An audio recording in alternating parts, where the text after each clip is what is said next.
그리고 최근에 이제 그 경남지사 후보로는 우리 김경수 후보가 나와서 주목을 받고 있고 영남권에 출마하신 분들이 사실 굉장히 민주당에서도 역량 있고 능력 있고 이런 분들이 참 많거든요. 부산시장 후보로는 전재수 후보. 아직 경선이 안 끝났어요. 후보가 곧 나올 수 있다는 관측이 많이 나오고 있고 그리고 대구시장 후보 또 김부겸 후보가 이제 이렇게 공천을 받은 상황이 되는 건데 사실은 이 세 분의 그림만 가지고도 영남권이 좀 이렇게 다르게 보인다.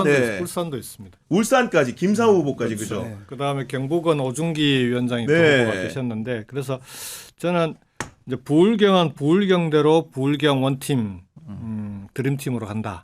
여기에 이제 김부겸 선배가 대구에 오시면서 이제 이러면 그러면 영남이 전체적으로 영남 대전 안에 획기적인 계기가 될 수 있겠다 이번이. 그래서 아예 영남 드림팀을 구성하게 되는 그런 선거가 될 수 있겠다 이런 생각을 하게 됩니다. 그래서 그러니까요. 실제로 대구 경북에 있는 분들도 이게 지방 정권이 교체되는 바뀌는 경험이라고 하는 게 필요해요. 그럼 뭐가 바뀌는지를 바꿔봐야 뭐가 바뀌는지 알 건데 한 번도 바뀐 적이 없잖아요. 맞습니다. 네. 그래서 이번에 이제 그런 점에서는 대구 경북도 함께 바뀔 수 있는 좋은 기회다 이렇게 생각합니다. 한 분 한 분 열거를 해보면 일단은 우리 김부겸 후보랑도 개인적으로 좀 오랜 인연이신가요? 네, 잘 알죠. 좀 어떻게 좀 이렇게 두 분이 가까우신 건지 궁금합니다. 인연은 되게 오래됐어요. 그 대학 때까지 혹시 넘어갑니까? 그렇게까지는 이게? 아니고 예. 이제 제가 국회 들어온 뒤에 이제 인연을 맺게 됐고 그 다음에 이제 그 문재인 정부 때는 총리까지 하셨으니까 그 당시에 이제 총리로 계실 때 제가 또 그 도지사직을 하고 있었고 네. 그래서 이런저런 그 뭡니까 일을 같이 하기도 했고 그 다음에 아무래도 이제 영남 정치인들끼리 통하는 그 뭔가가 있습니다. 정서가 물밑 정서가. 네. 그다음에 2016년에 국회의원이 같이 됐잖아요. 그렇죠. 그때 사실 우리 당이 이제 호남에서 국민의당이 출범하는 바람에 그 전에는 우리 당에서 최고 득표율, 최다 득표수 이런 데가 다 호남에서 나왔거든요. 근데 그때 2016년 총선 때는 최고 득표율은 제가 하고 최다 득표수는 김부겸 선배였어요. 그러니까 경남 김해을에서 네. 그 대구 수성에서 제가 62.3%로 최고 득표율이었고 네. 그 다음에 저보다 표를 1000표인가 더 얻으셨더라고요. 표수로는 네. 최다 득표를 김부겸 선배가 하고 그때 기사도 나오고 있었습니다. 그러니까요. 네. 그때 이제 국회에서 또 같이 활동하기도 했었고. 야, 16년에 또 이제 두 분이 사실은 이렇게 각기 다른 선거구에서 승부를 하셨지만은 여하가 그런 좋은 결과가 있었다는 것도 굉장히 놀랍고 이번에 또 공교롭게도 지방선거를 치렀는데 한 분은 대구시장이 경남시에 나오니까 뭔가 그냥 밥 안 먹어도 든든한 느낌이 좀 있어요 지금. 2016년 총선이 2026년 지방선거 판으로 바뀐 거죠. 이제. 그러니까요. 판반가리가 된 것이지 양태는 비슷하다 이런 생각도 드는데 하은기 소장도 사실은 최근에 이제 정치평론 많이 하니까 방송 나가면서 이런 영남 후보들을 모시고 굉장히 좋은 분위기가 절로 연출될 것 같습니다. 저는 이제 좋은 분위기 연출을 계속 중앙에서 얘기하는 평론가들을 나무라는 역할을 하고 있는 거죠. 그래요? 예. 그 김부겸 총리한테도 문자가 와요. 이렇게 보내서 이번에 분위기 좋습니다 이러면은 바로 이제 그러죠. 국민들이 그러면은 시민들이 그러면은 감사합니다 하는데 저 같은 사람이 그러면 딱 네 글자 와요. 자중해라. 그러니까 네 고개 들고 다니지 마라 이거죠. 고개 들면 진다. 네. 어렵다. 네 알면서 왜 그러노 이런 거거든요. 경남도 그러니까 마찬가지고요. 상황이 어떠냐 그러면 다녀보면 분위기는 좋아요. 좋은데 왜 좋냐 그러면 대통령도 일을 잘하고 계시고 그러니까 민주당 지지자들은 기가 살아있어요. 신나지 어딜 가나 지금. 신나서.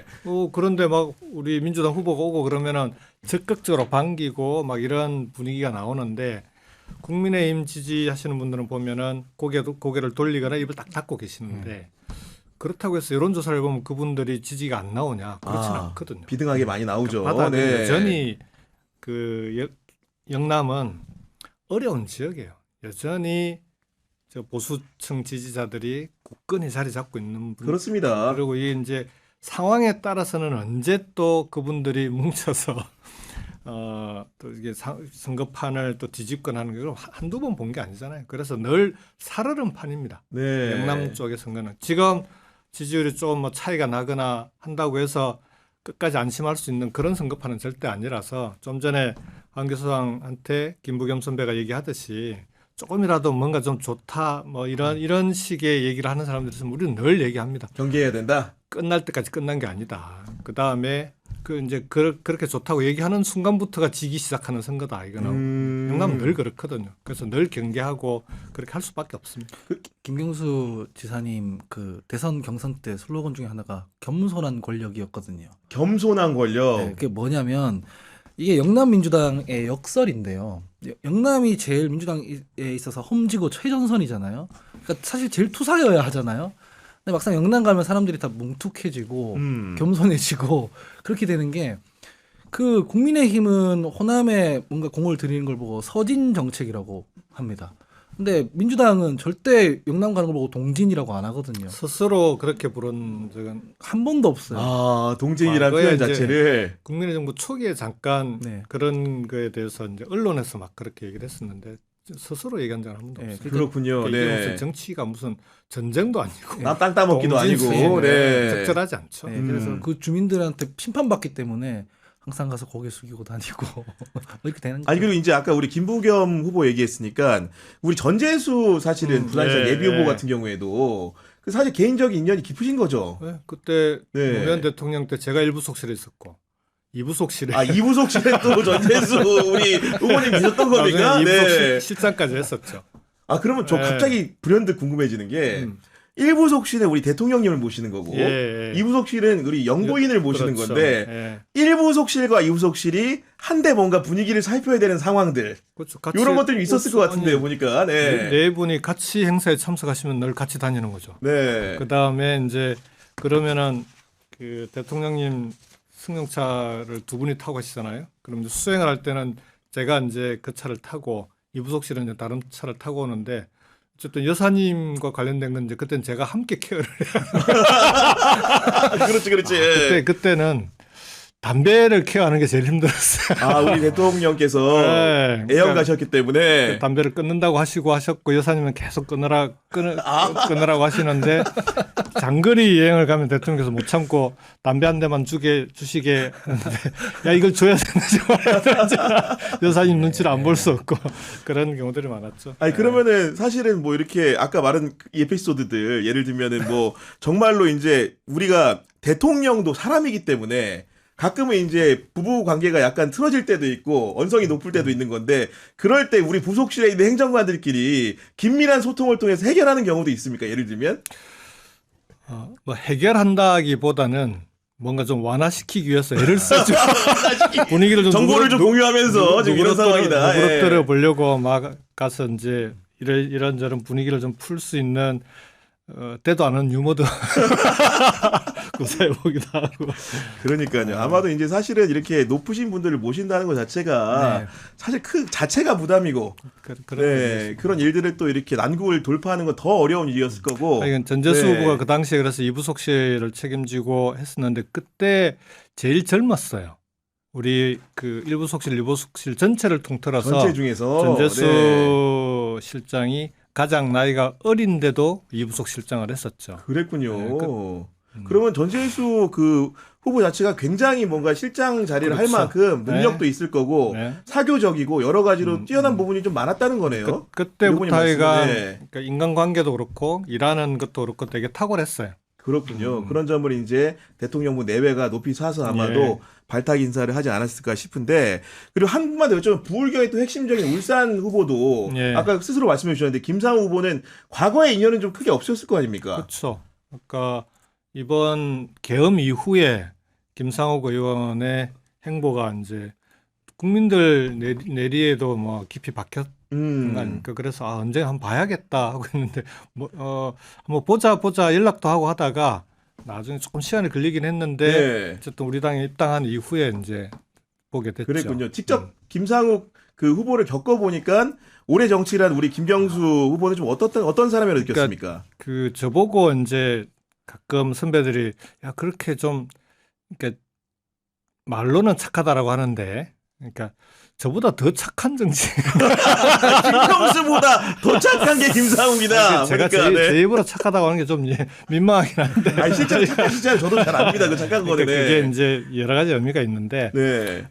어쨌든 그러니까 마음이 여리기도 하고 그 다음에 상대방을 배려할 줄 알기도 하고 그리고 실제 정치를 왜 하는지라고 하는 게 본인이 그러니까 내가 뭔가 되려고가 아니라 뭔가를 하기 위해서 그리고 진짜 시민들이나 국민들 어려운 사람들 눈물을 닦아주는 정치라고 하는 게 김상호 의원은 그런 게 좀 나름대로 자기 주관으로 잘 잡혀 있는 네. 그런 정치인인 것 같았어요. 그러니까요. 지금 말씀 중에도 우리 후보님은 너무 착해서 사실 과연 캠프에서 네. 어떻게 보면 일이라는 거 잘할 수도 있고 못할 수도 있는 건데 네. 가끔 못할 때 질책도 하시는지 너무 궁금합니다. 이게. 아니, 질책이라기보다는 네.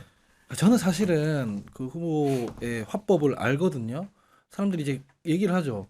뭔가 보고를 하고 난 뒤에 지사께서 이렇게 얘기하시더라. 뭐라고 고민 좀 해봅시다. 뭐 이렇게 했대요. 고민 좀 해봅시다. 네. 그래서 뭐 고민해야 된대요. 그래서 제가 후보 하지 말라는 얘기니까. 고민하자 그러면 하지 말자는 얘기고. 이거는 설이겠다. 이거는 추진하면 안 된다. 이 얘기를 이제 기분 안 나쁘게 하신 거다. 뭐 이런 건데 질책이 그런 정도라서.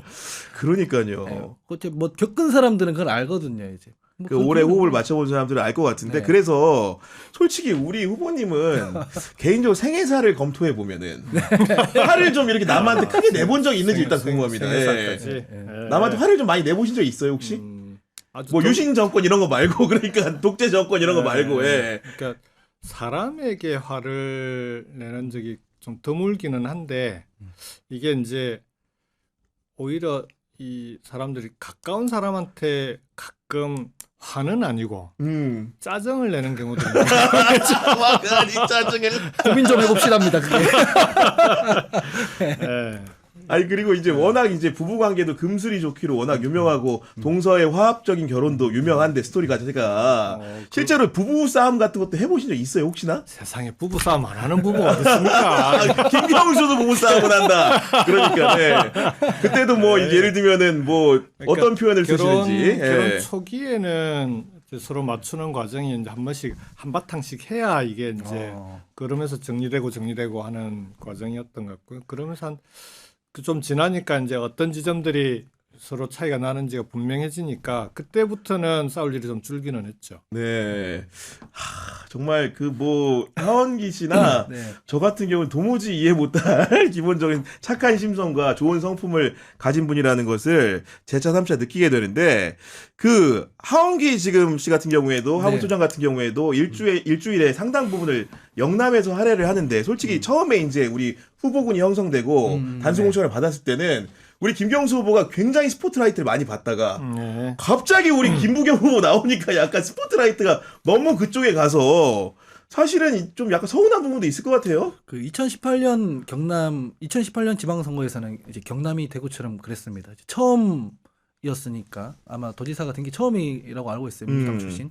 그 전에 이제 김두관 선배가 한 적은 있긴 했는데 무소속이었던 걸로 알고 있고. 무소속으로 되셔서 입당을 하셨죠. 네. 지금 대구가 그런 상황이기 때문에 주목도가 많이 높은 건데 사실은 뭐 대구 그다음에 경남 유사하다고 저는 생각을 하고요. 지금 아마 그 경남에서 출마하신 게 5번째라고 알고 있습니다. 5번째라고 알고 다섯 있는데 번째 출마 횟수만 따지면 국회의원 선거 포함 2011년 제외하면. 네. 그리고 김부겸 총리도 그 대구에서 지금 5번째인 거거든요. 근데 낙선 횟수가 많고 여전히 어려운 지역인데. 아니, 근데 그 대구가 주목받는 게 지금은 바람직합니다. 아 그래 보시기에도 왜냐하면 그것도 착하시네요. 네. 그게 아니라 그게 부울경에도 도움이 돼요. 부울경에도. 네. 그러니까 부울경이 그러니까 대구 경북이 그냥 무너진 채로 선거를 치르면 그러면 국민의힘이 부울경에 집중합니다. 근데 지금은 대구를 방어하기도 벅찬 거예요. 그래 경남에 총 집중이 안 되는 상황이라는 거죠. 그러니까 부울경은 각자 이제 도생하게 되는 그런 구조로 갈 텐데 그래서 사실은 김부겸 선배가 대구에 출마해 주시는 게 우리 영남 후보들 전체한테 대단히 필요했다. 그래서 저도 방송에 나가서도 김부겸 선배가 참 부탁하기는 어렵고 민망하지만 이번에 정말 후배들을 위해서라도 출마하시는 게 맞지 않냐 이런 말씀도 드리고 했는데 그렇게 결단을 해주셔서 전체적으로 영남의 전체적인 분위기를 함께 끌어올리는 거죠.